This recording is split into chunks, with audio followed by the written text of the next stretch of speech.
Good morning, guys, and welcome to Heidi's Fish Tank. We had a little bit of a tragedy happen here, and I thought I would start off by showing you guys the quarantine tank because I wanted to warn people that there is going to be a dead fish in this video, and some people don't like looking at that. So you can look at the empty quarantine tank instead. So here's my story. This is, if you watched my last video, you know I have a different quarantine tank. This quarantine tank is my mom's. I run all of her fish through a separate quarantine system than mine. I just don't want any cross-contamination because she's got a different tank, and I do all of the maintenance on her tank. So normally this tank has PVC right here, but the PVC is in my tank right now. It also used to have sand because when I first set it up, I didn't know better. So I've removed the sand. There's still like a light layer of it, and I've put it in a Tupperware container in case I need to ever quarantine wrasses or anything like that. But I just threw in like an extra, honestly, kind of ugly decoration that I found. And it has just a hang-on back filter and a heater, and normally, I don't know where I set it down. There's normally an air stone in that back corner over there, or actually it's like a sponge filter. But I took it out during this adventure and it has a glass lid, and then that stuff on top there, that's the cup I use to melt their food, and that's the thing I use to measure salinity because I want to make sure that, again, everything is separate in the quarantine systems. They don't cross-contaminate each other. So this glass lid I use because I run hyposalinity when I'm treating fish. And if you saw my last video, you know all about that. I talked about that and other meds that I use. But we were quarantining a fish for my mom's tank. And sorry if you guys can hear bubble guppies in the background. I'm trying to distract my kids while I film this video, and decided to go ahead and film on my phone because I knew it would be quicker getting up if I did this. Anyways, the glass lid is to help keep the salinity down, but also to prevent jumping. However, that's gross. There's a gap right here.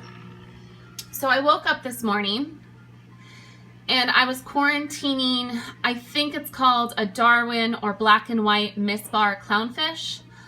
I'm not 100% sure because I don't know designer clownfish that well, but it was just like a typical black and white, but the middle white stripe didn't go all the way around, which I think is called misbar.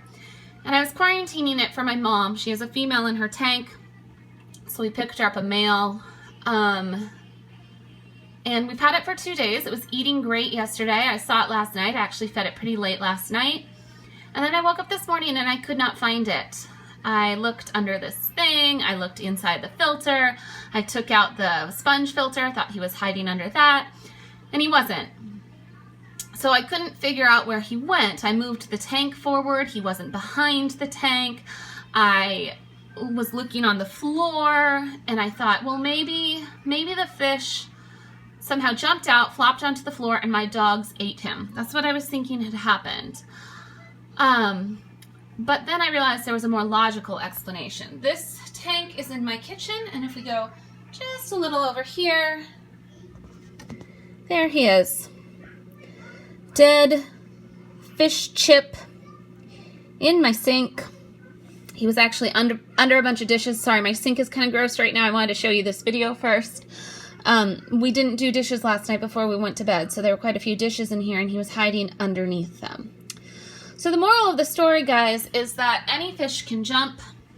In fact, I was literally just watching a video this week that Mike from Mass Aquariums, my aquarium box guy, in his Nano, I think it was his Nano, it might have been his 40 breeder, but he lost a designer clownfish today, or this week too, due to jumping. So anyways, I guess maybe next time I can fix that gap up there, lower the water line a little bit. When I quarantined her last fish, I lowered the water line. And I really don't like this decoration. I need to get some more PVC because first off, it's ugly, which doesn't really matter because it's a quarantine tank, but it has all this rough surface right here, which theoretically it could reproduce on. So I need to replace that with something smoother, but this is just kind of like what I had. So anyways, tank's at hyposalinity right now. Fish is dead. I need to text my mom and see what she wants to do. But learn from my mistake, guys. Make sure everything is covered. I wasn't even quarantining like a wrasse or like a firefish or something that's really known to jump, but anything can. You know, you're never safe. So just make sure you have covers on your tank, even your quarantine tank, and that those covers go all the way across. I could probably honestly take like a piece of, what is that called?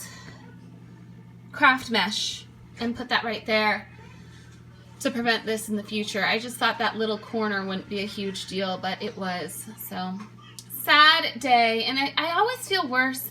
I mean, it never feels good to lose a fish, but I always feel worse when it's one of my mom's fish because, you know, I do all the maintenance for her. I take care of the tank, and the whole point was to be kind of like a gift to her.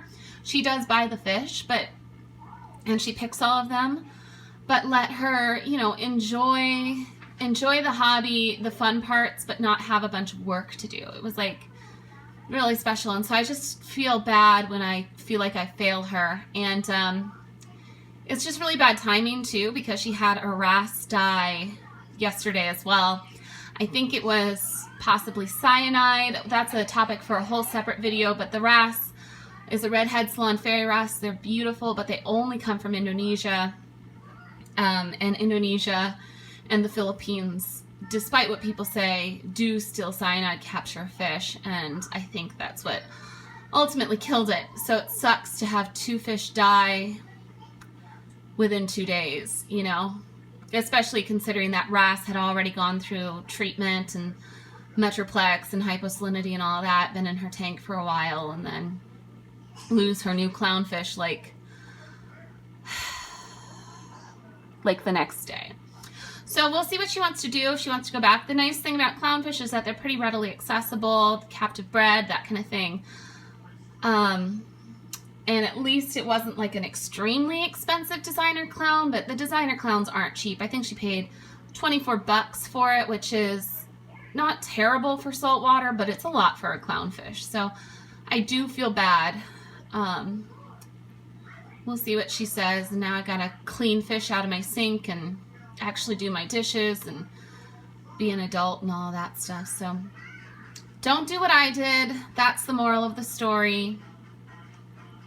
I hope that you guys enjoyed this video, and try not to judge my quarantine too much. You know, at least I have a quarantine, which is like 10 times more than most people do. But yeah, I do need to replace that decoration with some PVC. Regardless, even if I had PVC instead of this, that wouldn't have prevented the jumping. It was because there's a gap where the lid is. So thanks for watching, and I'll talk to you soon, hopefully with better news. Bye, guys.